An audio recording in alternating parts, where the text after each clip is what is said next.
नमस्कार साथियों, जय हिंद जय भारत। मैं अनूप वर्मा। आज लोकतंत्र के सबसे बड़े मंदिर संसद भवन जो नई अभी बन के तैयार हुई विस्टा प्रोजेक्ट के तहत, उस पर बात करेंगे। कल यानी 28 मई 2023 को नए संसद भवन का इनॉग्रेशन है, जिसमें देश के प्रधानमंत्री माननीय मोदी जी द्वारा इनॉग्रेशन किया जाना है। विपक्ष की 19 पार्टियों ने इस इनॉग्रेशन में हिस्सा लेने से इसलिए मना कर दिया कि इस नई संसद भवन की इनॉग्रेशन को माननीय देश के राष्ट्रपति द्वारा नहीं किया जा रहा है। इस तर्क के साथ उन्होंने इसमें हिस्सा लेने से मना कर दिया है। फिर भी कल इसका उद्घाटन मोदी जी द्वारा किया जाएगा। इस संसद भवन के कुछ अहम तथ्य हैं जो मुझे लगता है कि जितनी मेरी जानकारी में है वो आपके से साझा करनी चाहिए। पुरानी जो संसद भवन है वो सुरक्षा की दृष्टि से, स्पेस की दृष्टि से दिक्कतें आ रही थी, जिसकी वजह से ये इतना बड़ा कदम उठाना पड़ा। पुरानी संसद भवन जो अपने 100 वर्ष पूरे करने वाली है, 1921 से लेकर के 1927 6 वर्ष में पुरानी संसद भवन को बन के तैयार होने में लगा। उस समय 83 लाख रुपए इस पूरे कंस्ट्रक्शन में लगा था। और जो नई संसद भवन है वो महज 21 महीने में बन के तैयार हुई और उसमें 862 करोड़ रुपए लगे। सुरक्षा की दृष्टि से बात करें तो उस समय जो दिल्ली का भूकंप क्षेत्र, दिल्ली जिस भूकंप क्षेत्र में आती थी वो 2 था और इस समय वो भूकंप क्षेत्र 4 में आ रहा है। तो जिस भवन को आज से 100 साल पहले कंस्ट्रक्ट किया गया था, सुरक्षा की दृष्टि से उसमें दिक्कतें आ रही हैं। जैसा कि बताया गया था कि उसमें सीलन आ रही है, उसमें जो मॉडर्न टेक्नोलॉजी है, सीवर की, इलेक्ट्रिक की, साउंड सिस्टम की, वो सारी चीज़ें उस समय की दृष्टि से बनाई गई थी। उन सबको ध्यान में रखते हुए फिलहाल नए संसद भवन का निर्माण हो चुका है, उसके इनॉग्रेशन की तैयारी भी हो चुकी है और कल उसका इनॉग्रेशन यानी 28/5 को होना था। 1971 का जो परिसीमन था, जिसमें जो लोकसभा की सीटों की संख्या थी वो 552 थी,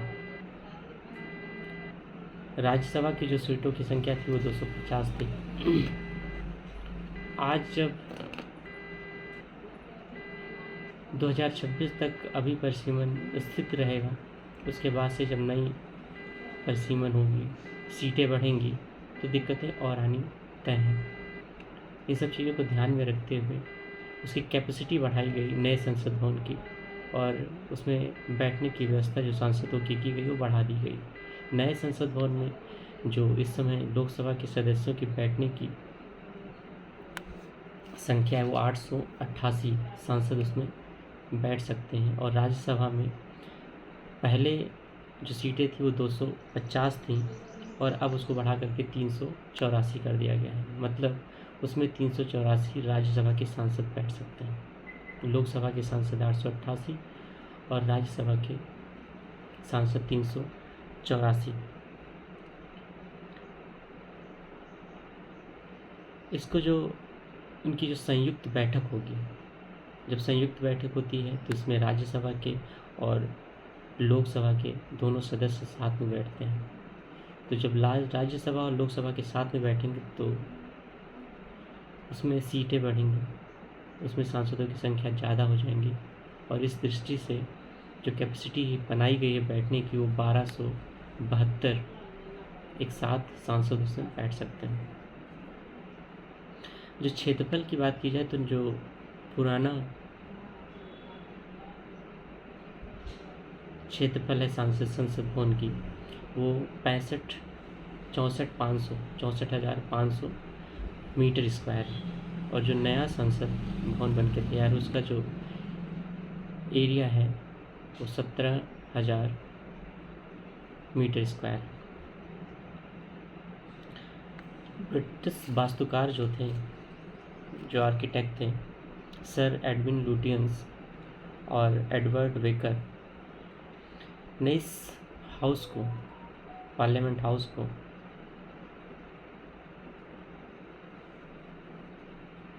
1921 से 1927 के बीच में कंस्ट्रक्ट किया और इसे उस समय सर्कल में बनाया था।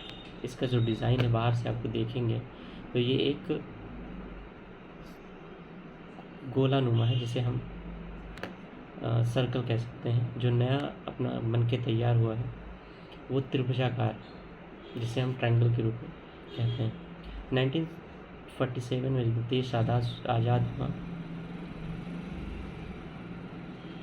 तो इस संसद भवन को, जो इससे पहले अंग्रेज़ों के द्वारा यूज़ किया जाता था, उसे संसद भवन के तौर पे यूज़ किया जाने लगा और फिर इसे तब से लेकर के आज तक हम लोग लोकतंत्र के मंदिर के रूप में, यानी संसद भवन को, जिसमें राज्यसभा और लोकसभा के मेंबर्स बैठते हैं, यूज़ करते चले आ रहे हैं। ये थे इसकी सुरक्षा, इसकी कैपेसिटी की दृष्टि से। बात करते हैं कि इसका जो प्रोजेक्ट है किसको मिला था और बनने में कितना खर्च इसका आया था। टाटा प्रोजेक्ट लिमिटेड को सितंबर 2020 में 861.90 करोड़ रुपए की बोली लगाकर टाटा प्रोजेक्ट लिमिटेड ने इसे हासिल की थी। इसका जो डिज़ाइन जिन्होंने की है वो गुजरात की एक आर्किटेक्चर फर्म है जिसे हम HCP डिज़ाइंस के नाम से जानते हैं। उसने इसका टेंडर लिया हुआ है, उसने इसको बना के तैयार किया है। Actually central public of work department CPWD ने ये प्रोजेक्ट जो है ये बिड लगवाई थी, जिसमें इन्होंने गुजरात की जो आर्किटेक्ट फर्म है HCP उसने इसको टेक ओवर किया था। एक जो सबसे अहम तथ्य है जो अभी तक विपक्ष का एक मुद्दा बना हुआ है कि सेंगोल जो संसद भवन में जहां संसद भवन के संचालन करने वाले बैठेंगे उनके बगल में एक राजदंड होगा जिसे सेंगोल के नाम से भी जानते हैं। वो भी एक बहुत बड़ा मुद्दा बना हुआ है और उस पर बहुत बड़ी टिप्पणी होती चली आ रही है। सेंगोल, जितने इतिहासकार हैं उनके कई इतिहासकार हैं जिनके डिफरेंट मत हैं। ये कहा जाता है कि जब सत्ता हस्तांतरण होता है तो जो नई सत्ता जिसके हाथ में जाती है उनको ये राजदंड दिया जाता है। सेंगोल का मतलब है नीति तरीके से संचालन करना। उस समय जवाहरलाल नेहरू जी जब देश के पहले प्रधानमंत्री बने तो उनको ये चीज़ सेंगोल दिया गया था, जो सोने का बना हुआ है, एक दंड टाइप का, और उस पर चांदी का बना होता, सोने की लेप है उस पर, उसके ऊपर बताते हैं नंदी भी बना होता है। तो उसको पहले प्रधानमंत्री को सत्ता हस्तांतरण के रूप में दिया गया था, लेकिन उन्होंने इसको वहाँ न रख करके जो इलाहाबाद की उनकी म्यूज़ियम है, जो उनका घर है, वहाँ उन्होंने रखवा दिया था और तब से वो चीज़ें वहीं रखी हुई। नए जब नया संसद भवन बन के तैयार हुआ, तो एनडीए की गवर्नमेंट ने ये निर्णय लिया कि वो जो पुरानी परंपरा थी उसको फिर से शुरू किया जाए और उसको जहाँ स्पीकर महोदय बैठते हैं उनके बगल वो राजदंड रखा जाए।